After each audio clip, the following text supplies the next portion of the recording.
A rare bird, hands-on with the Seiko Brightz Phoenix SAGK005 SP02.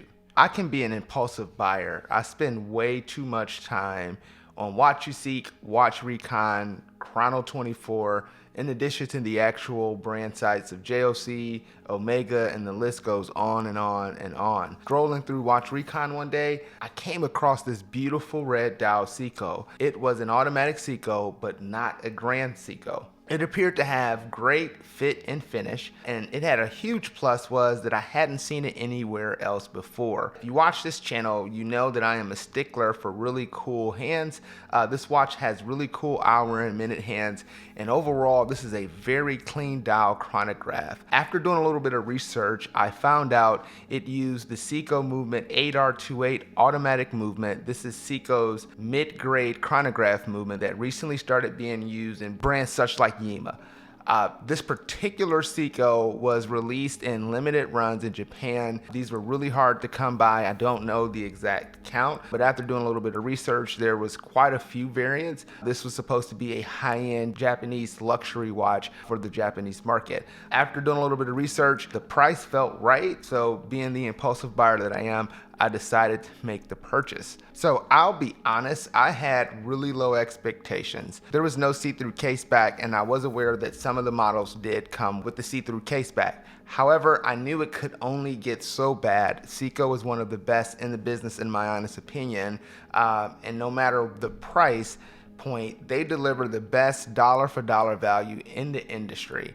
I've bought and sold over 20 different Seikos and Grand Seikos over the years, and I've never let one go because of quality. It has always been because my collection tastes have changed or my style preference had changed. So the box came with just a generic Seiko box and the original papers.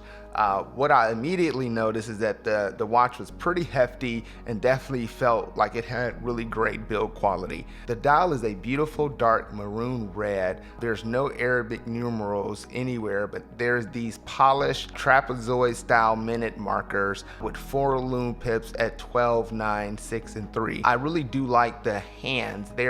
These are really unique hour and minute hands. They're half syringe style filled with white lume at the tips. The sub dials is in a different arrangement from what you typically see on Valjoux 7750 layouts. So there's 3 sub dials outlined in stainless steel with black background and white contrast and font. This does give the watch a lot of depth and character. Red is a hard to pull off color, and I think Seiko really nailed it with this maroon red and black contrast and sub dials. The one thing to note, you can see the controversial date window between 4 and 5. This does bother some collectors, however, I am not one of them. I do like to have a little bit of variety in my dial layouts. The bezel is black with white font. I'm not 100% sure of the material as there's not a lot of information out here, but I initially thought it was ceramic by the look and feel of it. But looking at other Seikos from this era, there's a really good chance that this is an aluminum tachymeter bezel. So the case is, for the most part, very light polish with some matte finishing on the lugs. I would say that the watch does measure at 42 millimeters and it does wear like a 42 millimeter, but it probably looks more like a 44 millimeter. It wears like a 42 millimeter due to the lug to lug width only being 49, which allows this watch to accommodate quite a few different wrist sizes. It's 14.5 millimeters thick, so while that is not thin by any stretch of the imagination, it is well within line for chronographs, especially as we've seen some Omega chronographs in the Seamaster line that is north of 17 millimeters thick. One of my favorite things about this watch is that it has these really huge pushers. I love this. There's also this really big crown that I just love to wind to get going in the morning.